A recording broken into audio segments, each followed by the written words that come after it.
ಇವತ್ತು ಕರ್ನಾಟಕ ರಾಜ್ಯದ ಏನು ಬಿಜೆಪಿ ಪಕ್ಷದ ನಾಯಕರುಗಳು ಇಲ್ಲ ಸಲ್ಲದ ಆರೋಪಗಳನ್ನ ಮಾಡೋದರ ಜೊತೆಗೆ ಅವಹೇಳನಕಾರಿಯಾಗಿ ಮಾತನಾಡುತ್ತಾ ಏನು ವಿಧಾನ ಪರಿಷತ್ತಿನ ವಿರೋಧ ಪಕ್ಷದ ನಾಯಕರಾಗಿರುವಂಥ ನಾರಾಯಣ ಸ್ವಾಮಿ ಚಲವಾದಿ ನಾರಾಯಣ ಸ್ವಾಮಿಯವರು ಕಲಬುರಗಿ ಜಿಲ್ಲೆಗೆ ಬಂದು ಕಲಬುರಗಿ ಜಿಲ್ಲೆಯ ಉಸ್ತುವಾರಿ ಸಚಿವರು ಈ ರಾಜ್ಯದ ಧೀಮಂತ ನಾಯಕರಾಗಿರುವಂಥ ಪ್ರಿಯಾಂಕಾ ಖರ್ಗೆಜಿಯವರ ಬಗ್ಗೆ ಹಗುರವಾಗಿ ಮಾತನಾಡಿ ಇವತ್ತು ಕೆಟ್ಟ ಪದವನ್ನ ಬಳಕೆ ಮಾಡುವ ಮೂಲಕ ಇವತ್ತು ಪ್ರಿಯಾಂಕಾ ಖರ್ಗೆಯವರನ್ನ ನಾಯಿಗೆ ಹೋಲಿಸಿ ಮಾತನಾಡುತ್ತಾ ಅಂತಂದ್ರೆ ಇವರ ಮನಸ್ಥಿತಿ ಎಂಥದ್ದು. ಒಬ್ಬ ಉನ್ನತ ಸ್ಥಾನದಲ್ಲಿ ತಾವು ಕೂಡ ಒಂದು ಉನ್ನತ ಸ್ಥಾನದಲ್ಲಿದ್ದಂಥ ಬಿಜೆಪಿ ಪಕ್ಷದ ನಾರಾಯಣ ಸ್ವಾಮಿಯವರು ಇವತ್ತು ವಿಧಾನ ಪರಿಷತ್ತು ಅಂದ್ರೆ ಬುದ್ಧಿವಂತರ ಒಂದು ವೇದಿಕೆ ಅದು. ಅಲ್ಲಿ ಬುದ್ಧಿವಂತರ ವೇದಿಕೆಯಲ್ಲಿ ಅದರ ವಿರೋಧ ಪಕ್ಷದ ನಾಯಕನಾಗಿ ಇವತ್ತು ಅನಾಗರಿಕರಂತೆ ಕೇವಲವಾಗಿ ಇಂಥ ಒಬ್ಬ ಉಸ್ತುವಾರಿ ಸಚಿವರಿಗೆ ಇವತ್ತು ಈ ರಾಜ್ಯದಲ್ಲಿ ಅನೇಕ ಹಗರಣಗಳನ್ನು ಹೊರತೆಗೆಯೋದಲ್ಲದೆ ಈ ರಾಜ್ಯದಲ್ಲಿ ಒಂದು ಸಮಗ್ರವಾದಂಥ ಸಂವಿಧಾನಬದ್ಧವಾದಂಥ ಕಾರ್ಯಗಳನ್ನು ಮಾಡ್ತಾ ಇರುವಂಥ ಪ್ರಿಯಾಂಕ್ ಖರ್ಗೆಜಿಯವರನ್ನ ನಾಯಿಗೆ ಹೋಲಿಸಿ ಮಾತಾಡುವುದನ್ನು ನಾವು ಖಂಡಿಸಿ ಇವತ್ತೇನು ಕಲಬುರಗಿ ಜಿಲ್ಲೆಯಲ್ಲಿ ನಾಳೆ 31ನೇ ತಾರೀಕು ಹಮ್ಮಿಕೊಂಡಿರುವಂಥ ಬೃಹತ್ ಪ್ರತಿಭಟನೆ, ಆ ಪ್ರತಿಭಟನೆಯನ್ನ ನಾವೆಲ್ಲರೂ ಬೆಂಬಲಿಸಿ ಇವತ್ತು ನಾಳೆ ಆ ಒಂದು ಪ್ರತಿಭಟನೆಯಲ್ಲಿ ನಾವೆಲ್ಲರೂ ಹೆಚ್ಚಿನ ಸಂಖ್ಯೆಯಲ್ಲಿ ಭಾಗವಹಿಸಿ ಇವತ್ತು ಈ ರಾಜ್ಯದಲ್ಲಿರುವಂಥ ಬಿಜೆಪಿ ನಾಯಕರುಗಳಿಗೆ ದೇಶದಲ್ಲಿರುವಂಥ ಬಿಜೆಪಿ ನಾಯಕರುಗಳಿಗೆ ಇವತ್ತು ಈ ದೇಶ, ಈ ರಾಜ್ಯ, ಈ ಜಿಲ್ಲೆ ನಾವೆಲ್ಲರೂ ಇಂಥ ಒಂದು ಪ್ರವೃತ್ತಿಯನ್ನ ಖಂಡಿಸ್ತೇವೆ ಅಂತ ತಿಳ್ಕೊಂಡು ಆ ಒಂದು ಹೋರಾಟದಲ್ಲಿ ಹೆಚ್ಚಿನ ಸಂಖ್ಯೆಯಲ್ಲಿ ನಮ್ಮ ನಾಡಿನ ಜನ ಇವತ್ತು ಪ್ರಿಯಾಂಕಾ ಖರ್ಗೆಜಿಯವರ ಅಭಿಮಾನಿಗಳು, ಪ್ರಿಯಾಂಕ್ ಖರ್ಗೆಜಿಯವರ ಕಾರ್ಯಕರ್ತರು ಇವತ್ತು ನಾವೆಲ್ಲರೂ ಹೆಚ್ಚಿನ ಸಂಖ್ಯೆಯಲ್ಲಿ ಅಲ್ಲಿ ಭಾಗವಹಿಸಿ ಇವತ್ತು ಈ ಒಂದು ವಿಷಯಕ್ಕೆ ಖಂಡನೆಯನ್ನ ವ್ಯಕ್ತಪಡಿಸ್ತಾ ನಾವು ಆ ಒಂದು ಪ್ರತಿಭಟನೆಯನ್ನ ಯಶಸ್ವಿಗೊಳಿಸಲಿಕ್ಕೆ ನಾವೆಲ್ಲರೂ ಇವತ್ತು ವಿನಂತಿ ಮಾಡ್ಕೋತಾ ಇದ್ದೇವೆ.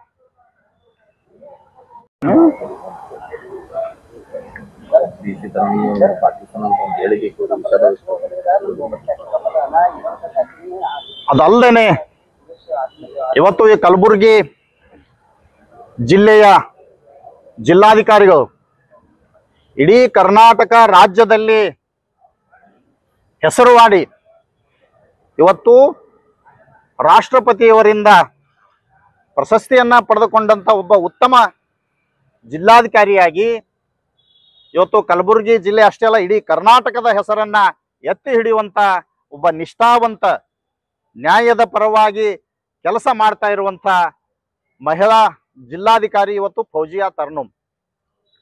ಇವತ್ತು ಕಲಬುರಗಿಯ ಜಿಲ್ಲೆಯಲ್ಲಿ ನೀವು ಯಾವ ಸಂಧಿ ಯಾವ ಮೂಲಿಗೆ ಹೋಗ್ಯಾರಿ ಡಿ ಸಿ ಅವರ ಬಗ್ಗೆ ಮಾತು ಬಂತು ಅಂದ್ರೆ ಅವರೊಬ್ಬ ಒಳ್ಳೆಯ ಆಡಳಿತಗಾರ್ತಿ. ಇವತ್ತು ಈ ಜಿಲ್ಲೆಯಲ್ಲಿ ಬಹಳ ಒಂದು ಕೆಲಸ ಮಾಡ್ತಾ ಇದ್ದಾರಂತೆ ಪ್ರತಿಯೊಬ್ಬ ಸಾಮಾನ್ಯ ನಾಗರಿಕ ಕೂಡ ಹೆಮ್ಮೆ ಪಡುವಂತ ಒಬ್ಬ ಜಿಲ್ಲಾಧಿಕಾರಿ ದೇಶದಲ್ಲಿ ಯಾರಾದ್ರೂ ಇದ್ರೆ ಅದು ಫೌಜಿಯಾ ತರ್ನುಮ್. ಅಂತ ಒಬ್ಬ ಜಿಲ್ಲಾಧಿಕಾರಿಗಳನ್ನ ಇವತ್ತು ಬಿಜೆಪಿ ಪಕ್ಷದ ಇನ್ನೋರ್ವ ವಿಧಾನ ಪರಿಷತ್ತಿನ ಸದಸ್ಯರ ಮುಖ್ಯ ಸಚೇತಕ, ಬಿಜೆಪಿ ಪಕ್ಷದ ಕಾರ್ಯದರ್ಶಿ ಇವರೇನು ಹೇಳಿಕೆ ಕೊಡ್ತಾರ, ಇವರು ಬಹುಶಃ ಪಾಕಿಸ್ತಾನದಿಂದ ಇಲ್ಲಿ ಬಂದಾರ ಅಂತ ಹೇಳ್ತಾರ. ಇದು ಎಂತ ನಾಚಿಕೆಗೇಡಿನ ಸಂಗತಿ ಇದು. ಇವತ್ತು ಯಾರೇ ಇರಲಿ ಇವತ್ತು ಆ ಒಬ್ಬ ಜಿಲ್ಲಾಧಿಕಾರಿ ಇಂಥ ಒಂದು ಒಳ್ಳೆಯ ಆಡಳಿತ ಕೊಡ್ತಾ ಇದ್ದಾರೆ. ಇವತ್ತು ಅವರನ್ನ ಪಾಕಿಸ್ತಾನಕ್ಕೆ ಹೋಲಿಸಿ ಅಲ್ಲಿಂದ ಬಂದಾರ ಅಂತ ಹೇಳೋದೇನಪ್ಪ ಅಂದ್ರೆ ಇದು ನಾಚಿಕೆಗೇಡಿನ ಸಂಗತಿ. ಇವತ್ತು ಬಿಜೆಪಿಯವರು ಒಂದು ಚಾಳಿ ರೂಪಿಸಿಕೊಂಡಿದ್ದಾರೆ. ಒಂದ್ಸಲ ನಾರಾಯಣ ಸ್ವಾಮಿ ಬಂದು ಸಚಿವರಿಗೆ ಸರ್ಕಾರದ ಒಬ್ಬ ಅಂಗ ಅವರಿಗೆ ನಾಯಿಗೆ ಹೋಲಿಸ್ತಾರ. ಇನ್ನೊಬ್ಬ ವಿಧಾನ ಪರಿಷತ್ ಸದಸ್ಯ ಬಂದು ಇವತ್ತು ಜಿಲ್ಲಾಧಿಕಾರಿಗಳನ್ನ ಪಾಕಿಸ್ತಾನದಿಂದ ಬಂದರ ಅಂತ ಹೋಲಿಸ್ತಾ ಇದ್ದಾರೆ. ಇವತ್ತು ನಮ್ಮ ಏನು ಈ ದೇಶದ ಸೇನಾ ಮುಖ್ಯಸ್ಥೆ ಖುರೇಶಿ ಮೇಡಮ್ ಅವರು ಮಾಡಿರುವಂತ ಸಾಧನೆ ಇವತ್ತು ಪಾಕಿಸ್ತಾನಕ್ಕೆ ನುಗ್ಗಿ ಹೊಡೆಯುವ ಕೆಲಸ ಮಾಡಿದಂತ ಖುರೇಶಿ ಮೇಡಮ್ ಅವರು ಇವತ್ತು ಈ ದೇಶದ ಒಂದು ಹೆಮ್ಮೆಯ ಪುತ್ರಿ. ಅಂತವರ ಬಗ್ಗೆ ಕೂಡ ಬಿಜೆಪಿಯ ಒಬ್ಬ ಸಚಿವ ಕೇವಲವಾಗಿ ಹಗುರವಾಗಿ ಮಾತಾಡ್ತಾರೆ.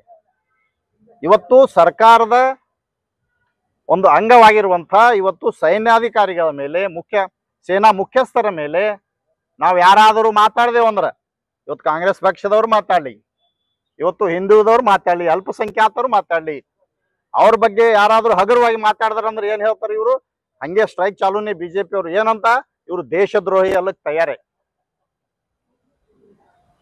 ಆದ್ರೆ ಅವರೇ ಬಿಜೆಪಿ ಅವರೇ ಇಂಥ ಹಗುರವಾಗಿ ಮಾತಾಡಿದಾಗ ಅವ್ರು ದೇಶದ್ರೋಹಿ ಆಗಲ್ಲ.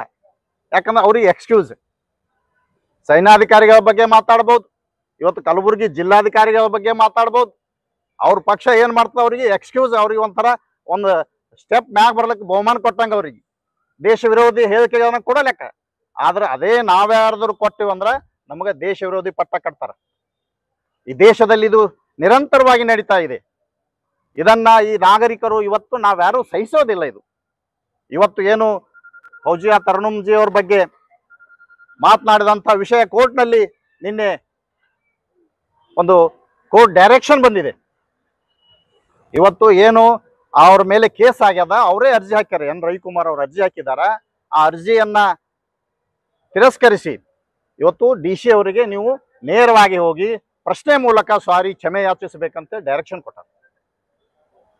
ಅಂದ್ರೆ ನ್ಯಾಯಾಂಗದಲ್ಲಿ ಒಂದು ನ್ಯಾಯ ಇದೆ, ಒಂದು ಭರವಸೆ ಇದೆ ಈ ದೇಶದ ಜನತೆಗೆ. ಇವತ್ತು ಹೈಕೋರ್ಟ್ನಲ್ಲಿ ಮಧ್ಯಪ್ರದೇಶ ಹೈಕೋರ್ಟ್ನಲ್ಲಿ ಕೂಡ ಅವರಿಗೆ ಡೈರೆಕ್ಷನ್ ಕೊಟ್ಟು ಅವ್ರ ಮೇಲೆ FIR ಮಾಡಿದ್ರ ಆ ಸಚಿವನ ಮೇಲೆ. ಇವತ್ತು ಇಲ್ಲಿಯೂ ಕೂಡ ಎನ್ ರವಿಕುಮಾರ್ ಅವ್ರು ಏನು ಹೇಳಿಕೆ ಕೊಟ್ಟಾರ, ಇದು ತಪ್ಪದ ಅಂತ ಹೇಳಿ ಇವತ್ತು ನ್ಯಾಯಾಲಯನ ಎತ್ತಿ ಹಿಡ್ದದ. ಅದಕ್ಕೆ ಈ ಬಿಜೆಪಿಗರು ಇಂಥ ಹೇಳಿಕೆಗಳನ್ನ ಕೊಡೋದು ನಿಲ್ಲಿಸ್ಬೇಕು. ಈ ಸಮಾಜದಲ್ಲಿ ಅಶಾಂತಿ ಉಂಟು ಮಾಡೋ ಕೆಲಸ ಮಾಡಬಾರ್ದು. ಈ ಸಮಾಜದಲ್ಲಿ ಜಾತಿ ಧರ್ಮಗಳ ಮಧ್ಯೆ ಜಗಳ ಹಚ್ಚೋ ಕೆಲಸ ಮಾಡಬಾರ್ದು. ಇವತ್ತು ಏನಾದ್ರೂ ನಿಮ್ಮ ಹೋರಾಟಗಳಿರಲಿ, ನಿಮ್ಮ ಹೇಳಿಕೆಗಳಿರಲಿ, ಈ ದೇಶದ ಜನತೆಗೆ ಒಳಿತಾಗುವಂತ ಹೇಳಿಕೆಗಳಿರ್ಬೇಕು. ಈ ನಾಡಿನ ಜನರಿಗೆ ಒಂದು ಕಲ್ಯಾಣದ ಕೆಲಸ ಆಗುವಂತ ನಿಮ್ಮ ಹೇಳಿಕೆ, ಅದರ ಪರವಾಗಿ ನೀವು ಹೋರಾಟಗಳನ್ನು ಮಾಡಬೇಕು. ಅದನ್ನ ಇವತ್ತು ರಾಜಕೀಯವಾಗಿ ನಾವೆಲ್ಲ ಸ್ವಾಗತ ಮಾಡ್ತೀವಿ ಹಾಗೆ ಮಾಡಿದ್ರೆ. ಅದು ಬಿಟ್ಟು ಹೀಗೆ ಅವರು ಪಾಕಿಸ್ತಾನ ಬಂದಾರ, ಇವರು ಪಾಕಿಸ್ತಾನಕ್ಕೆ ಸಪೋರ್ಟ್ ಮಾಡ್ಯಾರ ಅನ್ನುವಂಥ ಹೇಳಿಕೆ ಏನಿದೆಯಲ್ಲ, ಇದು ಸಮಾಜದಲ್ಲಿ ಅಶಾಂತಿ ಮೂಡಿಸೋ ಕೆಲಸ. ಇಂಥ ಹೇಳಿಕೆ ನಾವ್ಯಾರು ಸಹಿಸೋದಿಲ್ಲ. ಇದನ್ನು ಉಗ್ರವಾಗಿ ಖಂಡಿಸ್ತೇವೆ.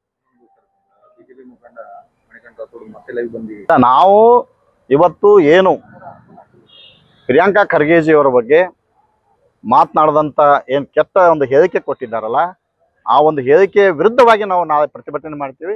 ಅದೆಲ್ಲ ಇಂಥವೆಲ್ಲ ನಾವ್ಯಾರು ವಿಚಾರ ಮಾಡಲ್ಲ.